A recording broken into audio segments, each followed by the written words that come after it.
Today we'll talk about very interesting topic. એવી કઈ વસ્તુ છે કે જે તમે દિવસમાં એકવાર તો કરો ને કરો જ. શું છે? કમ્પ્લેન અથવા તો બ્લેમ. તમે વિચાર કરો કે આજના દિવસમાં તમે સવારથી લઈ અને અત્યાર સુધીમાં કઈ કઈ સિચ્યુએશનને અને કોને કોને તમે બ્લેમ કર્યું અથવા તો એના વિશે તમે કમ્પ્લેન કરી. આજે બહુ જ ગરમી છે, આજે સારી ઊંઘ ના આવી, પેલી વ્યક્તિએ આવું કર્યું ને એટલા માટે મને કોન્ટ્રાક્ટ ન મળ્યો અને મારો પ્રોજેક્ટ બીજા કોઈને મળી ગયો. મને મળવાનો જોઈતો હતો એ પ્રોજેક્ટ બીજાને મળી ગયો. કે પછી આ ડીલ મને મળવી જોઈતી હતી પણ પેલી વ્યક્તિએ આવું કર્યું અને મારી સાથે દગો કર્યો ને એના કારણે મને ડીલ ના મળી અને મને બિઝનેસમાં લોસ થયો. કે પછી મારી ફ્રેન્ડ છે ને એણે મારી સાથે આવું કર્યું, કે પછી મારા ઇનલોસ છે ને આવું કર્યું. તો તમે જસ્ટ વિચાર કરો કે આખા દિવસની અંદર તમે કેટલી વાર કોઈ વ્યક્તિને કે કોઈ સિચ્યુએશનને બ્લેમ કરો છો, આક્ષેપ મૂકો છો, કે પછી તમે કમ્પ્લેન કરો છો કે આજે આવું છે, તેવું છે, અહીંયા બરાબર નથી, ત્યાં તે બરાબર નથી. તો લેટ્સ ટેક અ ચેલેન્જ. બરાબર છે? હું તમને ચેલેન્જ કરું છું કે તમે 24 કલાકનો સમયગાળો નક્કી કરો અને એ 24 કલાકની અંદર નો બ્લેમ, નો કમ્પ્લેન એવી એક ગેમ લઈએ. Right? R you ready for that? તો ચલો આપણે સ્ટાર્ટ કરીએ. જો તમે 24 કલાક સુધી એ ના કરી શકો તો તમે 2 કલાકનો વિન્ડો લઈ શકો, 3 કલાકનો વિન્ડો લઈ શકો. તો તમારે સંકલ્પ કરવાનો કે હું આટલો સમય છે ને, 3 કલાકનો સમય છે કે 2 કલાકનો સમય છે, એ સમય દરમિયાન હું કોઈને પણ બ્લેમ નહીં કરું અને હું કોઈને પણ કમ્પ્લેન નહીં કરું, કોઈ બી વસ્તુ વિશે કમ્પ્લેન નહીં કરું કે કોઈ વ્યક્તિ વિશે કમ્પ્લેન નહીં કરું. એન્ડ યુ વિલ તમને એવું લાગશે ને આફ્ટર દેટ ધોઝ 24 hours કે અચ્છા આવું પણ લાઈફ જીવી શકાય કે જેની અંદર you are taking all the responsibility and you are not complaining and you are not blaming anyone. તો પછી તમને એમ થશે કે અચ્છા આ બધી વસ્તુની જવાબદારી હું લઈશ, હું એ કરી શકું. તો તમે જે બી સિચ્યુએશન છે એ સિચ્યુએશનમાંથી રસ્તો કાઢવાની વાત છે. Without blaming anybody, without blaming સરકાર, government, without blaming traffic, without blaming pollution, without blaming poverty, without blaming unemployment.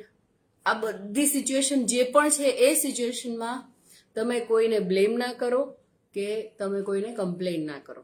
હવે આ વસ્તુ તમે જો વિચારશો ને કે તમે છે ને જનરલી મેક્સિમમ 5 વ્યક્તિ એવા છે ને કે જેના વિશે તમે હંમેશા કમ્પ્લેન કરતા હશો કે આ આવું કરે છે ને આ તેવું કરે છે. એમાં મોસ્ટલી તમારી નજીકના પર્સનલ લાઈફની અંદર તમે જોશો ને તો તમારી નજીકના જે બી વ્યક્તિ હશે ને એના વિશે તમે કમ્પ્લેન કરતા હશો અથવા તો એ વ્યક્તિને બ્લેમ કરતા હશો. અને એ વ્યક્તિ તમારે ખૂબ જ નજીકની અને ખૂબ જ વહાલી વ્યક્તિ હશે. આ 5 વ્યક્તિમાંથી હું વાત કરું છું. એ સિવાય તમે ગવર્મેન્ટને બ્લેમ કરતા હોય કે ગવર્મેન્ટની વિશે કમ્પ્લેન કરતા હોય કે પછી તમે જે બી તમારા પ્રોફેશનલ એન્વાયરમેન્ટમાં હોય, વર્ક એન્વાયરમેન્ટમાં હોય, એ જગ્યાએ તમે તમારા બોસને કે તમારા સબઓર્ડિનેટ્સને કે તમારા જે કોવર્કર્સ છે બીજા લોકો એને તમે બ્લેમ કરતા હોય અથવા તો એમના વિશે કમ્પ્લેન કરતા હોય. તો તમે વિચારજો કે જ્યારે પણ તમે આ બ્લેમિંગના મોડમાં અથવા તો કમ્પ્લેનના મોડમાં હશો ને ત્યારે તમારી જે એનર્જી છે ને, જે શક્તિ જે છે, એનર્જી છે ને એ ધીરે ધીરે સંકોચાતી જશે. But when you will decide કે અચ્છા આ સિચ્યુએશન છે અથવા તો આ વ્યક્તિ આવી છે, હવે એમાંથી હું પોતે શું રસ્તો કાઢી શકું અને હું કઈ રીતે એનાથી રસ્તો કાઢીને આગળ વધી શકું. તો એ જે રિસ્પોન્સિબિલિટી તમે લેશો ને that will give you so much power. And I give you more and more power to you કે જેથી કરીને તમે પણ આવો જે 24 કલાકની વિન્ડો અથવા તો 3 અવર્સની કે 4 અવર્સની એવી વિન્ડો રાખી અને એમાં તમે આવો સંકલ્પ કરી શકો, no blame, no complain. Okay? So are you ready to take this challenge? તમને આ ગેમ રમવી છે? If you want to take this challenge, you just write down yes in the comment section. If you are watching this on YouTube, then you can please subscribe to my channel. If you are watching this on Facebook, then you follow me on Facebook and like this video if you have really liked this content. અને તમે ખરેખર અજમાવી જુઓ.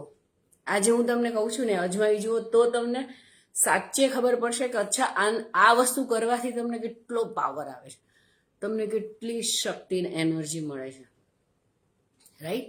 તો please do this. અને આમ તમે વિચારો ને તો કુદરતે અથવા તો યુનિવર્સ અથવા તો સુપ્રીમ પાવર તમે કહો કે ગોડજી કહો કે ભગવાનજી કહો કે જે પણ તમે સુપ્રીમ પાવરમાં માનતા હોય કે યુનિવર્સલ પાવરમાં માનતા હોય, એમણે દરેક વ્યક્તિને શું શું આપેલું છે? તમને લોટ આપેલો છે, તમને પાણી આપેલું છે, તમને મીઠું આપેલું છે, તમને ગેસ આપેલો છે, ચૂલો આપેલો છે. તો એમાંથી તમે કેવી પ્રકારની કેવી રોટી બનાવી શકો છો, રાઈટ? તો not doing any kind of complaint, not blaming anybody in this world, and how you can live your life in this 24 hours window. Just check this, try this and let me know. So that's it for today. Thank you so much for your time and focus, because these are the two precious gifts you can give to your loved ones. Bye bye, take care. See you tomorrow.